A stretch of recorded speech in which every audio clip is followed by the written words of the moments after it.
Bueno, recién repasábamos la posición del ministro de Ganadería, Agricultura y Pesca aquí en el programa hace algunas semanas atrás y esta entrevista del presidente Luis Lacalle Pou con La Nación Más en Argentina a propósito del tema impuestos ciegos. Vamos a recibir, como lo habíamos anunciado recién, a la contadora Mercedes Gómez, socia del estudio Nopich y Asociados, para hablar de los impuestos ciegos y de lo que significan hoy para las empresas agropecuarias estos impuestos ciegos. Mercedes, buenos días, el gusto de recibirte hasta ahora aquí en el programa. Y en primer lugar, ¿cuáles son los impuestos ciegos? Buen día y gracias por acompañarnos. Buen día, Martín, un placer. Bien, nos referimos a los impuestos ciegos como aquellos que gravan a los contribuyentes por igual, sin tener en cuenta el nivel de ingresos de cada uno.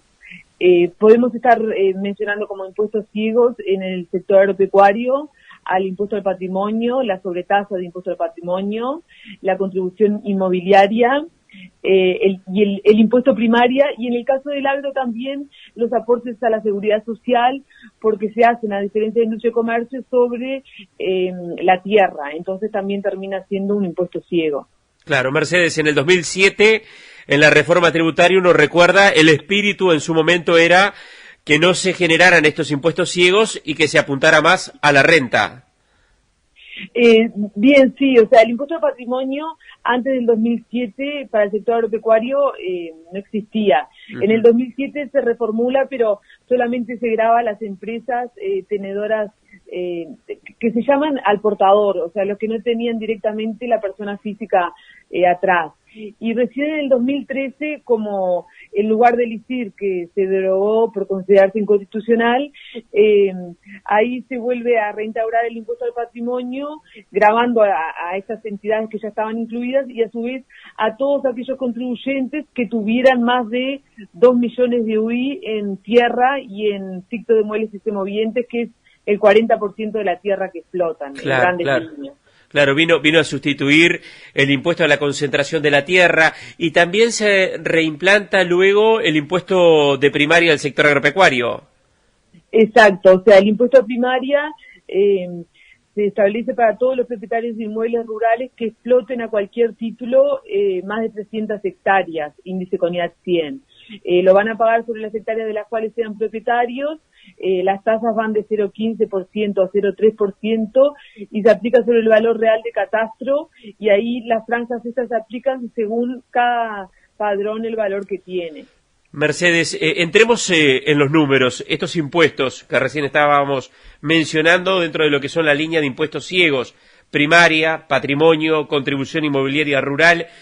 ¿Cuánto significan desde el punto de vista de la recaudación antes de ir a tomar alguna referencia, digamos, en lo que es el ingreso de un establecimiento que esté dentro de lo que es el marco de pagar estos impuestos?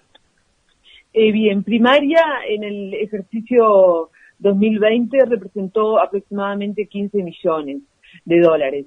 La contribución inmobiliaria rural, 75 millones, los aportes patronales al BPS, 27 millones, y el impuesto al patrimonio, 33 millones y medio. Claro. En el caso de la contribución inmobiliaria, me lo comentabas antes de salir al aire, se dio en el 2020, frente a lo que fue el pago de 2019, un descenso por el tema de la emergencia agropecuaria particularmente.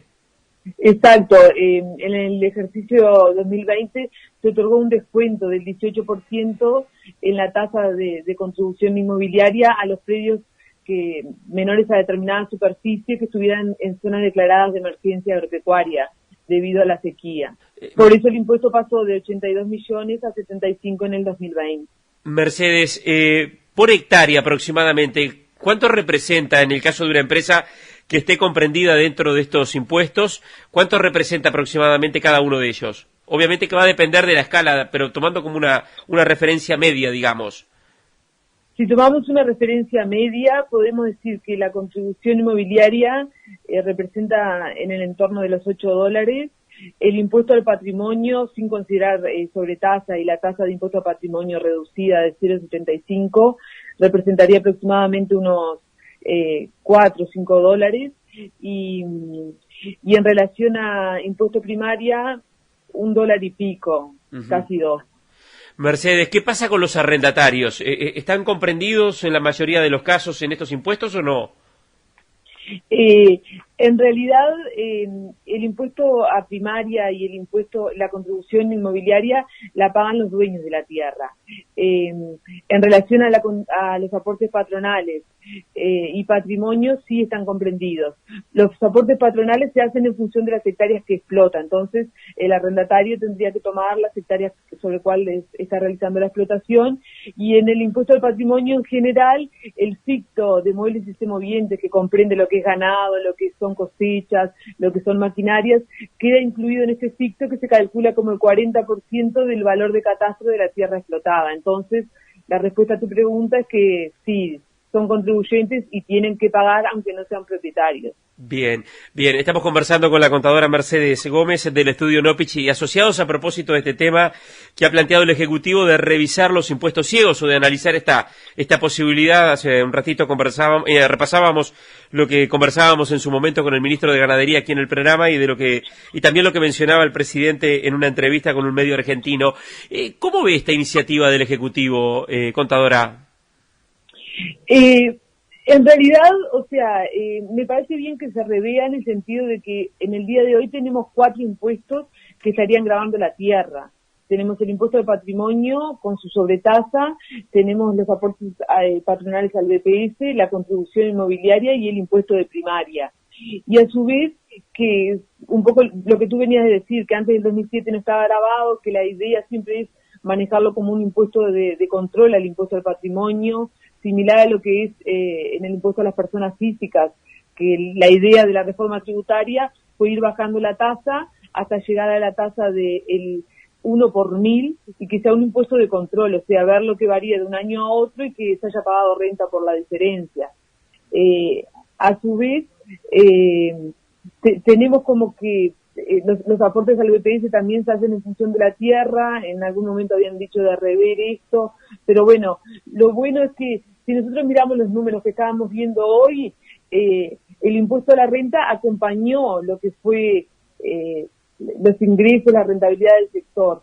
De impuestos a la renta, en el 2019, considerando el IRA, el IMEVA, incluso el impuesto municipal del 1%, habían llegado a recaudar 158 millones y en el 2020 la cifra que se manejó es de 125 millones, o sea que la situación del país estuvo reflejada en los impuestos, no así en lo que son los impuestos ciegos, que variaron mucho menos, prácticamente se puede decir que se mantuvieron. Claro, pese a momentos de dificultad, estuvieron siempre incambiados y bueno, ahí es cuando pesan más en el número y en el resultado de las empresas.